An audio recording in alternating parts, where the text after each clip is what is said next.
What's up guys? I am very excited about today's video because I'm doing a build which I actually haven't done in quite a while, which is weird because I tend to do a lot of builds on my channel. But I need to do a bit of explanation first off because this is my first Ryzen 3000 series build, and I parted out a couple builds at the beginning of this month in my builds series video, and my intent was to build some reasonable systems for you guys. So I could be like, hey, if you guys want to get these parts put together, then you can do that. But for this initial build, things got a little out of hand.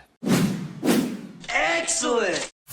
So there's a whole stack of Ryzen 3000 series processors starting at $200 for a 6-core, 12-thread, 3600, all the way up to the $500 3900X, which is 12 cores and 24 threads. And then there's also the Ryzen 7 3700X, which I think is going to be a really solid choice for anyone building a gaming PC who doesn't necessarily want to spend $500 on the 3900X. This one is about $330. So in the aforementioned monthly builds video, I parted out about a $900 system with the Ryzen 3600, and then about a $1,650 system using higher end parts. This build is $3,850, and I was not intending that. So I have two parts lists down in the video description. One is this build as is for $3,850 or so, but then there's another parts list down in the description with the more reasonable version of this build that's about $1,500 less. So I'm gonna go over these parts, and for each part where I'm gonna point out that this is a very expensive part, I'll also recommend a less expensive version. So this build is based around the $500 Ryzen 9 3900X, but like I said, there's a few other Ryzen CPUs that are much more reasonably priced if you don't have the scratch to invest in this. This is going to give you the maximum amount of cores and threads, so you're going to get the most CPU compute performance with this processor, and given the parts that I'm putting in the rest of the system, it just didn't seem to make sense to use any other processor except that one. The case I'll be building with today is the Lian Li PC011 Dynamic, but this is the special Razer edition, so it has some Razer logos and it's got a black and green theme overall. I'm partially using this case because I already had it here on hand, but I've also recommended the 011 Dynamic to lots of people. It's got a pretty cool layout and it's very visually stunning once you get the whole system put together, so looking forward to what this completed system will look like. For a motherboard, there's quite a few options in X570, but right now, again, since I'm going high end, there are very reasonable B450 motherboards that you can find right now that you don't need to spend a ton of money on. This motherboard is well over $300, and if you think that's expensive, I could have used the Godlike, which costs $700, but I have further plans for that down the road. More to the point though, if you do want an X570 motherboard so you can get PCI Express Gen 4 and everything, you can get that for around $200 or so. So I put a more reasonable MSI board in the second build down in the video's description for people who don't want to spend the amount of money that you have to spend on this one. The one thing this board does have that the other board does not is a USB 3.1 Gen 2 front panel port that I'll be able to use to get the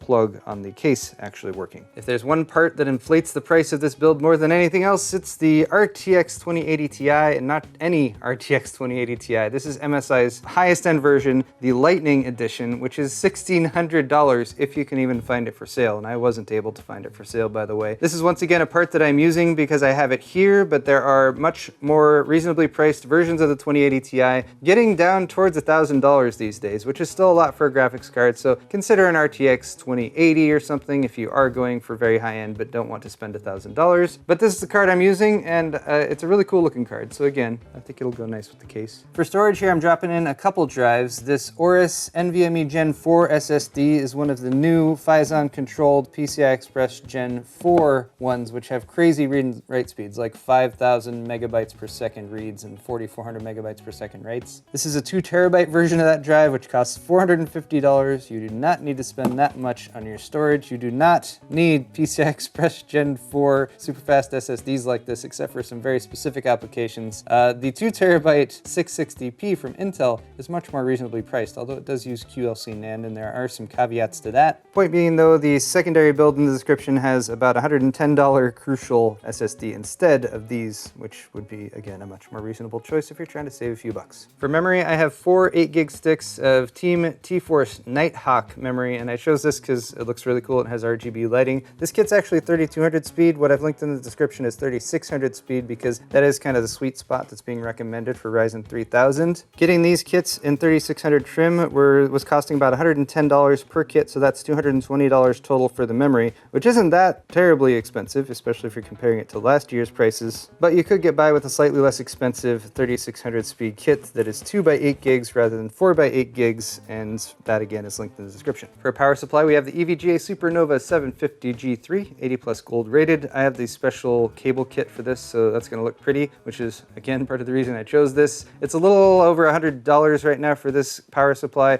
There are slightly less expensive ones, but it's a solid one, so if you choose it, you will be happy. Finally, for cooling our CPU, we have the Master Liquid ML360R RGB from Cooler Master, and RGB all-in-one cooler, which I've used for a few builds now. It's a nice performer, it looks really nice, and I've also paired it up with these Masterfan SF360R ARGB 3x120 fan kits. So I'm going to use one of these for radiator fans and the other one for the intake on the 011 Dynamic, and I think that will greatly simplify the fan installation as well as the connection of RGB LEDs. But bear in mind, these cost about 60 bucks each, so again, they are one of the bonus expensive items that makes this whole build a little bit more expensive than it would be otherwise. But there it is, guys, my parts for my $3,850 Ryzen 9 3900X build. Let's get this thing put together.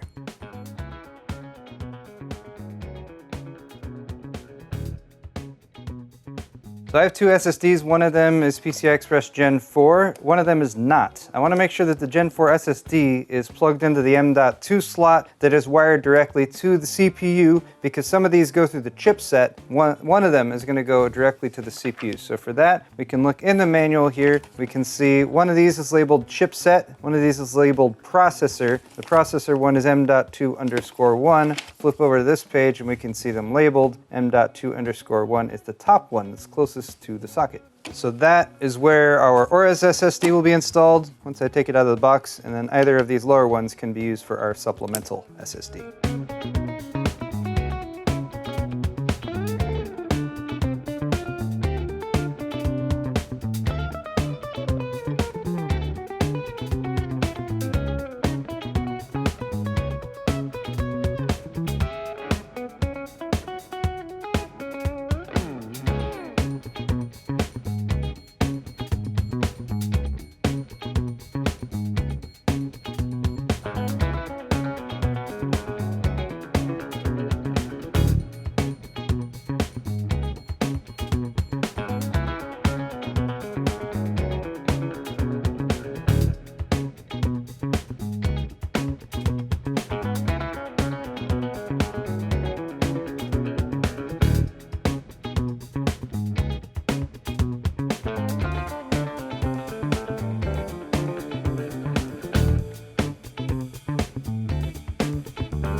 So guys, this is coming along quite nicely. I was a little concerned about everything fitting in here, with in particular the Lightning 2080 Ti from MSI, because it is a thick card. It is wide this way. It's also a triple slot card. It's an amazingly built card. It's got 3 fans. It's got this LCD display on the side, 3 8-pin supplemental power connectors for PCI Express power, and it comes with this MSI Lightning brace that you can put along the bottom. Since it's a heavier card, it is probably going to sag a decent amount, so tried to install that with the case on its side to get everything lined up. So I think there's still a little bit of sag going on, but definitely less than there would have been before. The main issue I was potentially going to have with clearance was for the power cables coming out here, and that can sometimes conflict with the side panel. I think they still might barely touch up against it, but fortunately they're recessed on the PCB just a little bit here, and that gave us just enough clearance to get by there. Apart from that, installing the CPU cooler and everything went pretty smoothly. I was hoping to rotate this a little bit more because I feel like my tubing here could be a little bit smoother, but I'm happy happy with it overall. And I do want to point out for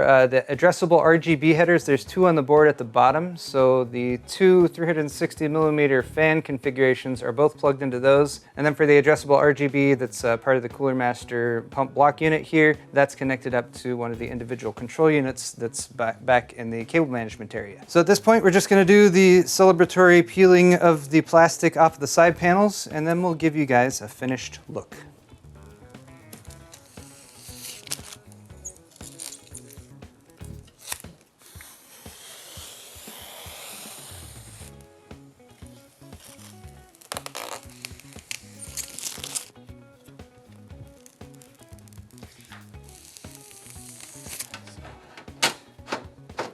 All right guys, side panels are back on. I'm gonna go ahead and connect up the power here, flip a little switch here, and hope that this thing boots up on first attempt by pressing the power button over here. Yay! So if you guys aren't familiar with this Razer version of the Lian Li PC011 dynamic case, there are a few upgrades or changes that were made compared to the original version. One is the accent lighting. So there's 2 strips along either side, on this side and on the flip side as well. So it gives you kind of some ground effect lighting. And then there's an additional strip that's just on the right side of the front panel here that kind of shines across the front panel. And then you have that embedded Razer logo, which is actually a unique technique that they have used to make that. It's kind of sandwiched in between the glass, so you can't feel the etching on the front or the back, which is kind of cool. And it actually also picks up the light as it shines across as well. It's a little sleepy dragon. And I'm just being charmed by the little Lucky Dragon animations on the side of the 2080 Ti Lightning. Well done, MSI. Lucky is very cute, and I'm glad that you've animated him. He's sleeping right now because the card's really not doing a lot of heavy lifting at this point. When it comes to LED lighting on the case, other than what's part of the case itself, of course, we have the 2 triple fan arrays from Cooler Master. Those are all connected up, and you can see they each have individual LED lights on them. So those are sort of pulsating, and those are connected directly up to the motherboard, so just being controlled by the motherboard for right now. Also the Team Nighthawk memory. I've always liked the effect that they have in there. It's kind of a flashy effect that drops down from the tops, or kind of a waterfall built into it. And of course we have the Cooler Master logo lighting on the all-in-one liquid cooler. The Lightning has some RGB LEDs that are highlighted right above the LED readout, and then there's also some RGB lighting accent on the backplate there as well. And then our X570 Meg Ace motherboard from MSI has an infinity mirror RGB effect that's on the sort of shiny reflective part that's right above the, I guess, the I/O, also the heat sink for the motherboard power delivery. So I guess I did get a little carried away as I was figuring out the parts that I was going to put in this build today, but ultimately, even though it is a very expensive build, everything came together and is functional and looks really nice. So I guess that's probably the thing I like most about it, is that there's some justification, I guess, for spending the amount of money that you'd have to spend to put this all together, because it really does look like a very polished, finished product that I think just about anybody would be pretty happy with. But let me know what you guys think, of course, down in the comment section down below. I'll put links to the parts that I've used today in the video's description as well. Hit the thumbs up button on your way out if you enjoyed this video, and we'll see you guys in the next one.